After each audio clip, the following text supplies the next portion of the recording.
Good afternoon, and welcome to a very abbreviated version of the Angry Astronaut. As some of you may notice, I have been making progress on my Lego playset. You've already seen this one here, and then we've got this one. Oh, very cool. Watch this.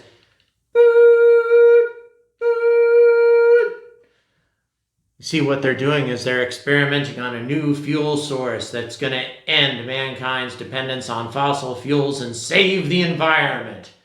That is, until people start calling it fake news and then start chanting, "Drill, baby, drill! Drill, baby, drill!"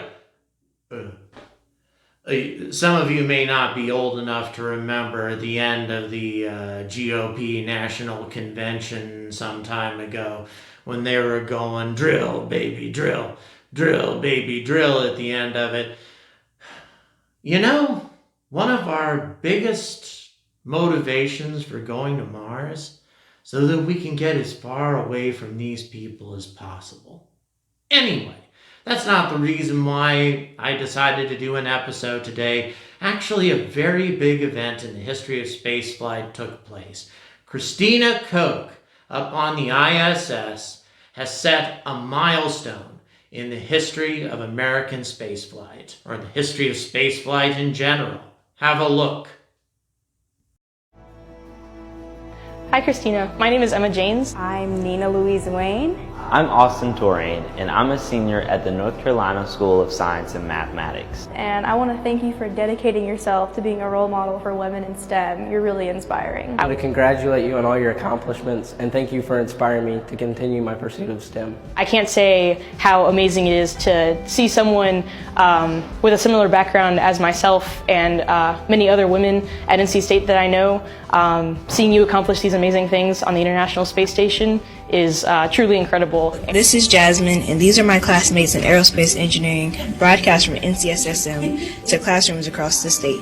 Hello from Charlotte, Creedmoor, Mebane, Richlands, Huntersville, Taylorsville, Brevard, Warsaw, Magnolia, and Kinston.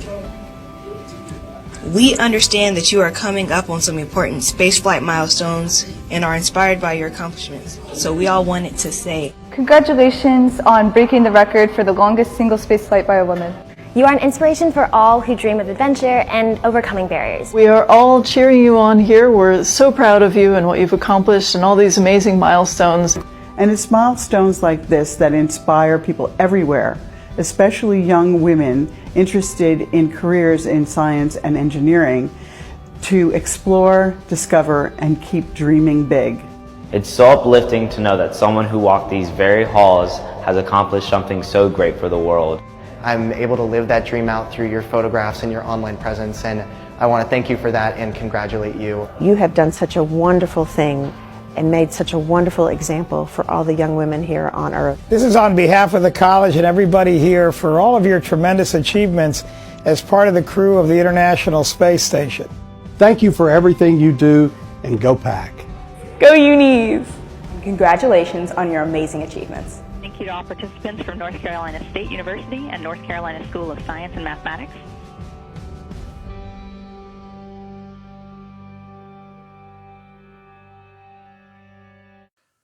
Congratulations, 289 days and counting.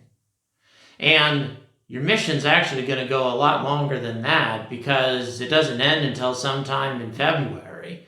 So you're really going to shatter that record. You know, 65 women have made the journey into outer space from all different space programs since the 60s. 65 out of 565 astronauts.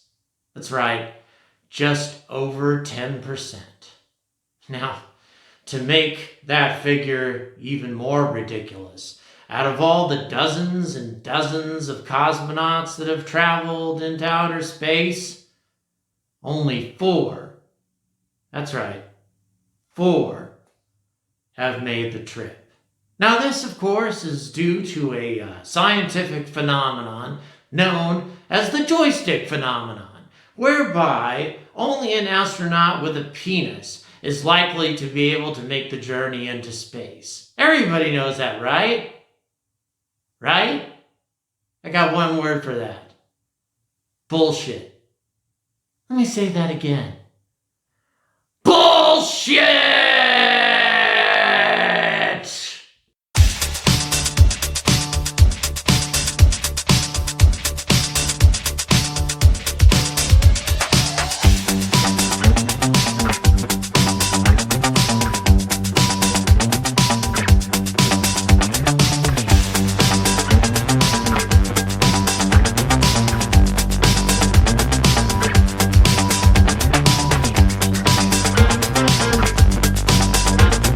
So, since this is theoretically a shorter episode, I have a smaller table with my little project here. And as some of you may know, I have a contest going on right now where people can guess what I'm making here. And I'll give you a hint. I think I've already given this, but in any event, it's something that NASA is planning. One of the few things that NASA is planning that I actually agree with.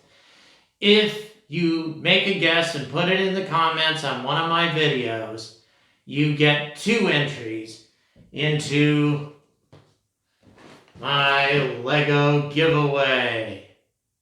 Very cool indeed. And if you get it right, then you get 5 entries into the giveaway. So don't pass that up, because we're running out of time. In any event, as I said, 4 Russian women, that's it, have been allowed to go into space. Let's meet them, shall we? Valentina Tereshkova, first woman in space. Svetlana Savitskaya, who got her picture on a postage stamp. Yelena Kondakova, who spent 3 missions in space. And Yelena Serova, first Russian woman to visit the ISS. All of these women accomplished amazing things, but Yelena Kondakova is probably my favorite. She went to space 3 times, once on the space shuttle, and then once on a 5-month endurance mission on the Mir space station. Anybody who remembers the Mir knows that that was no picnic. So she did a 5-month endurance mission at a time when women didn't even dream of doing things like that. And all during that time, her husband complained that he wanted a more traditional wife. But Yelena persevered, earning the title of Hero of the Russian Federation until she eventually was replaced 17 years later by a new female Russian cosmonaut.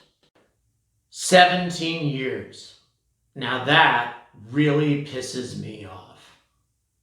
More than just blowing something up symbolically or anything like that. That really gets me to the core. My daughter is planning to be an engineer. She'll be leaving for college in a few months. And to think that she could become the victim of sexism herself really bothers me. Should bother any father. And not only that, if we're going to go to Mars, we need to learn how long exposures in space and endurance tests in space are going to affect the female body as well. Perhaps even more so than men. Why are we not doing that? Why are the Russians not doing that? They've accomplished so many amazing things. The Sputnik, the first man in space, the first woman in space, so many other milestones. 4 female cosmonauts? Are you kidding me? It has to change. It absolutely has to change. So, I'm not going to end this video by setting off fireworks or anything like that. I'm just going to ask you to think about this. And for all you women out there, you young women who are thinking about a career in the sciences, think about the possibility of one day walking on another planet. It could happen. Certainly something to dream about. I'm the Angry Astronaut. Once again, have a happy new year and take care.